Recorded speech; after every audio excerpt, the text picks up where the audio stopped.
Ya, kita itu kadang-kadang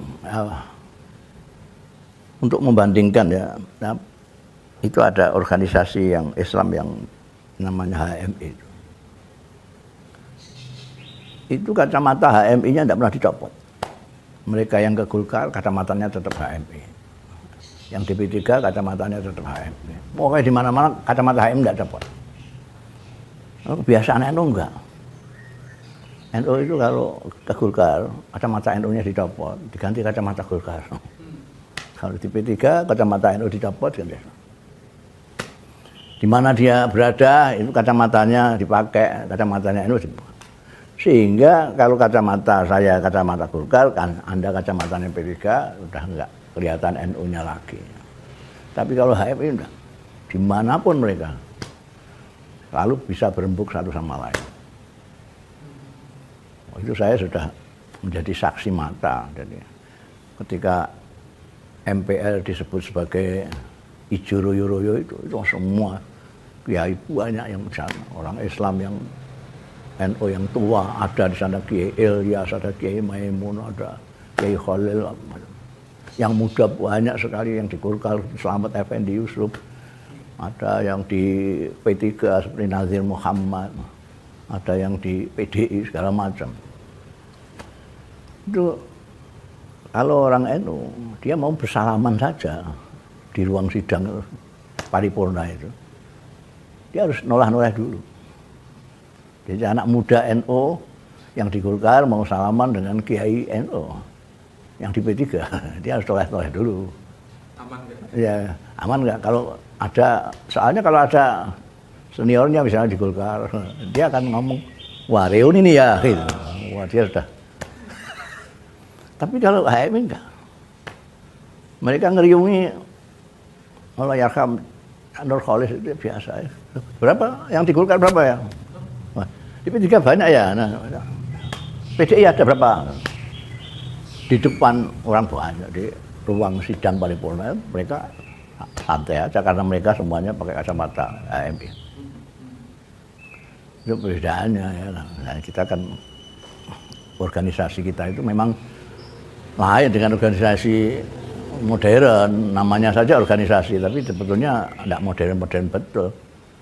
Karena kalau organisasi yang modern itu ada beberapa orang, beberapa kelompok mempunyai visi yang sama, tujuan yang sama, lalu mendirikan organisasi. Kalau NU kan enggak. NU itu sudah ada masyarakat yang kelakuannya sama. Di Jawa Timur ada kiai dan santri, ada simpatisan kiai, di Jawa Barat juga begitu. Mereka itu ngumpul sudah ada, jamaah ini sudah ada. Baru diwadahi dengan jam'iyah. Problem yang sampai sekarang itu nggak selesai-selesai adalah bagaimana mengatasi isi yang tradisional dengan kulit yang modern itu. Jam'iyah dan jamaah itu. Dari dulu saya ngomong begini sejak tahun 90-an atau sebelumnya, sampai sekarang masih ada gap itu antara jam'iyah dan jamaah. Dari segi budayanya masih budaya jamaah. Belum menjadi organisasi yang modern, belum menjadi jam'iyah. Kalau jam'iyah di atas ini, tidak usah Rais Am ya, ketua umum aja kalau menyatakan begini, bawah harus begini semua. Itu organisasi modern. Apalagi kalau yang ngomong Rais Am, puasa mulai besok, semua besok. Sekarang bisa begitu enggak? Ternyata PP begitu, wilayah bilang itu namanya masih jamaah, belum organisasi. Itu harus diselesaikan dulu. Dulu yang mau menyelesaikan, Allah yarham, Kiai Mahfud Siddiq, nama Kiai Wahid Hashim Asy'ari. Entah bagaimana kehendak Allah Subhanahu wa taala, mereka dipanggil muda sekali. Kiai Wahid belum 40. 40 sekarang masih Ibnu. Itu apa namanya? Jadi saya mikir-mikir, Gusti Allah memang tidak ingin NU ini modern sekali, tidak ingin. Ya sudah begini inilah, modern agak tradisional. Atau tradisional yang agak model gitu. Di mana-mana kan gitu. Jadi kayak orang desa ke kota lah. Dasian tapi kaos kakinya masih kelihatan, lorek-loreknya itu selera desa. Ini kan PBNU juga berupaya untuk melakukan itu ya, apa namanya, modernisasi, proses modernisasi. Iya, dia NU harus pelan-pelan karena kita orang banyak dan itu dianggap, kalaupun dianggap problem, itu problematika yang sudah lama. Jadi ya pelan-pelan, nggak bisa kesusu itu malah nggak jadi semua. Iki berarti tantangannya ini membuat organisasi menjadi lebih modern. Masyarakat itu kan berkembang sesuai zaman. Maka yang akan menghormati masyarakat, yang akan khidmah kepada masyarakat juga harus berkembang. Nggak bisa model zaman kuno dibuat mengatasi masyarakat zaman sekarang. Nggak bisa.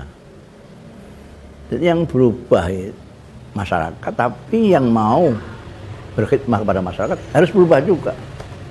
Kalau enggak ya enggak jadi. Harus mengikuti zaman juga. Gitu. Makanya ada makalahnya Gibran itu kan, Khalil Gibran itu, anakmu itu bukan anak zamannya, bukan anak zaman. Karena anaknya zaman jangan lalu kita perlakukan seperti kita. Artinya apa? Artinya karena masyarakat ini berkembang terus sesuai zaman, maka yang akan berkhidmah untuk mereka harus juga menyesuaikan zaman.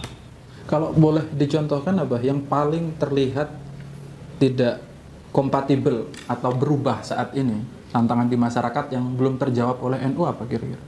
Ya, misalnya terus kita seperti dulu mau menyelesaikan masalah di daerah cuma disilaturahmi saja. Dulu ada kedengaran di sini ada Kiai Mahfud Siddiq datang sowan kiai-kiai. Selesai. Ini gimana kok saya dengar begini. Katanya panjenengan kiai tidak setuju dengan adanya datang. Oh enggak. Ya udah sekarang diadakan pertemuan saya nanti yang pidato. Selesai. Macam itu. Sekarang kan ada mekanisme organisasi yang ada rapat hariannya, ada rapat plenonya, ada segala macam. Kira-kira ini masalah ini bisa diatasi pleno apa cukup harian apa gabungan? Itu. Dan kemudian kodon asasi, khitah Nahdlatul Ulama itu harus terus dimasyarakatkan ke bawah, ke cabang-cabang sampai ke bawah. Biar mereka tahu lah, ini aturan di organisasi seperti ini, tujuannya ini, cara mengelolanya seperti ini. Itu serempak sama gitu. Jangan hanya yang yang mempunyai pengertian seperti itu hanya PBNU saja. Bawahnya enggak nyambung. Bawahnya harus tahu juga. Sehingga nanti kalau PB menghendaki seperti ini, wilayah itu kan pembantunya PB untuk cabang-cabang. Kalau wilayahnya aja nggak paham, nggak payah. Wilayahnya mengerti, terus cabang-cabang bisa dimengerti. Cabang nanti yang ngurus MBC yang utus ranting begitu. Berarti intinya persoalan-persoalan yang terjadi di NU di masyarakat, termasuk yang kaitannya dengan PKB itu, kalau saya tidak salah menangkap pesannya, harus diselesaikan secara modern melalui mekanisme yang terstruktur itu, termasuk mengangkat ke level yang lebih tinggi jika yang sekarang di Tanfid belum selesai gitu ya. Ya, dan jangan lupa ada kiai dari awal berdirinya NU itu sudah ada kiai-kiai yang tidak ikut berorganisasi tapi mendukung NU. Ada kiai-kiai pesantren itu yang kalau ditanya NU tapi dia nggak mau cawe-cawe di organisasi, nggak mau. Itu ada. Dan itu harus dihargai juga, diajak bicara. Kiai-kiai yang masih mempunyai pengaruh di bawah diajak bicara sama Suriah itu. Ini ada permasalahan begini. Jangan merasa bahwa kiai di struktur ini lebih tinggi dari kiai-kiai yang tidak di struktur. Karena banyak juga kiai-kiai yang tidak di struktur tapi lebih tinggi pengaruhnya. Nah, itu yang harus dihilangkan. Jadi kalau musyawarah, saya ngundang kiai-kiai sepuh yang berpengaruh di bawah. Insya Allah itu selesai.